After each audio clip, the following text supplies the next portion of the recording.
You walk into a room, you say hi, you smile. Maybe you even ask a question, but something doesn't land. They answer quickly, politely, but without warmth. The conversation fizzles. They turn to someone else. You're left standing there wondering what just happened. You replay the moment in your head. Were you awkward? Did you say something wrong? Was it your tone, your timing, your face? But what if the problem isn't what you said at all, but something else entirely? Something invisible, something silent? Because here's the uncomfortable truth. People often decide whether they want to talk to you before you even speak. It's not fair, it's not always logical, but it is real. And if you don't understand this silent reason, you could keep talking, keep trying, and still keep wondering why nothing clicks. So let's break down what this hidden barrier is and what to do about it. Step 1. Your energy speaks before you do. Ever notice how some people can walk into a room and instantly attract others' attention without saying a word? It's not magic. It's not luck. It's the vibe they bring. See, before you open your mouth, your body is already communicating. Your posture, your eyes, your facial expression, your pace of movement, they all send signals. And if your energy says, I'm closed, or I'm nervous, or I'd rather be anywhere else, people will pick up on that,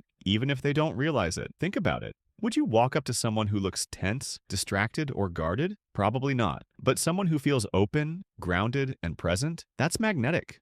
That's safe. The silent reason people don't want to talk to you might not be what you're saying. It might be that your energy is saying, don't. And the fix? It's not about faking confidence. It's about relaxing into presence. Breathe. Unclench your jaw. Stand with intention. Let your eyes actually see people, not just look past them. Your body sets the tone for the conversation long before your words do. Step 2. You feel like you don't belong, so others feel it too. Here's something most people never tell you. Social signals are contagious. If you walk into a space thinking, I don't fit in here, your behavior shifts. You might talk less. Your voice might drop. You might avoid eye contact or stay close to the walls. And without meaning to, you project discomfort. You send the message, I don't want to be seen. And guess what? People respect that message. They give you what you're silently asking for.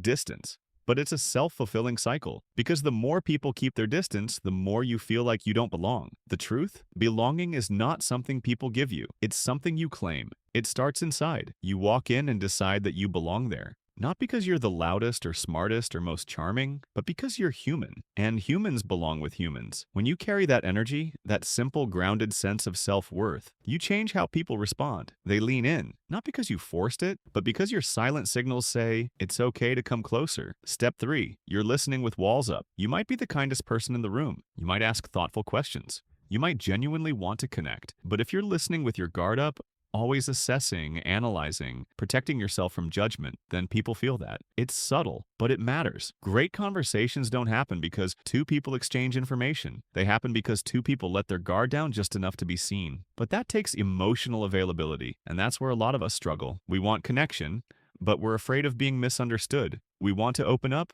but we're afraid of being rejected. So we put up walls, we nod, we smile, we stay polite. But underneath, we're armored. And when people sense that armor, they don't lean in. They mirror it. They stay on the surface too. So if you're wondering why people don't open up to you, ask yourself, have I been open with them? Not in a dramatic, oversharing way, just enough to say, I'm here, I'm human, I'm not here to judge you. That kind of presence is rare and unforgettable. Step 4. You're playing a role instead of being a person. One of the biggest blocks to real conversation is performance. When you feel like you have to be interesting or cool or funny or impressive, you stop being you, and people sense it. They might not know exactly what's off, but something won't feel real, because performance creates distance. It says, I need to prove something first. But connection isn't built on performance. It's built on presence. The version of you that's just honest, just curious, just real. That's who people want to talk to. So the next time you feel that urge to be on in a conversation, pause. Ask yourself, what if I didn't need to be impressive right now? What if I just needed to be interested? Because when you stop trying to be someone and start just being, everything shifts. The pressure drops, the connection grows, and people feel safe with you because you feel safe with yourself. Step 5. You're not creating space for others to step in.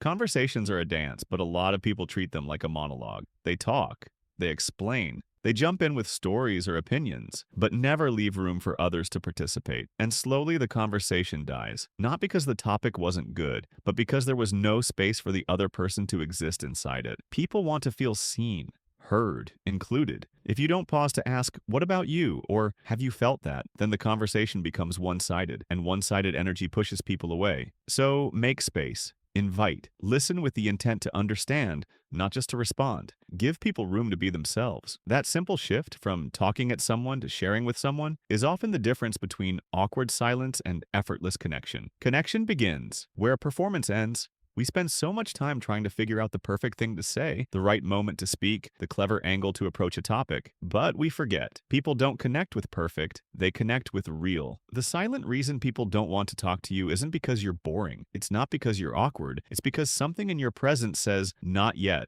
not safe, not open. And when you shift that, everything else changes. You don't need to be louder or funnier or smarter. You just need to be you, unguarded, present, curious. Because at the end of the day, the best conversations don't come from knowing the right words. They come from offering the right presence. And that's something you already have. You just have to let it speak.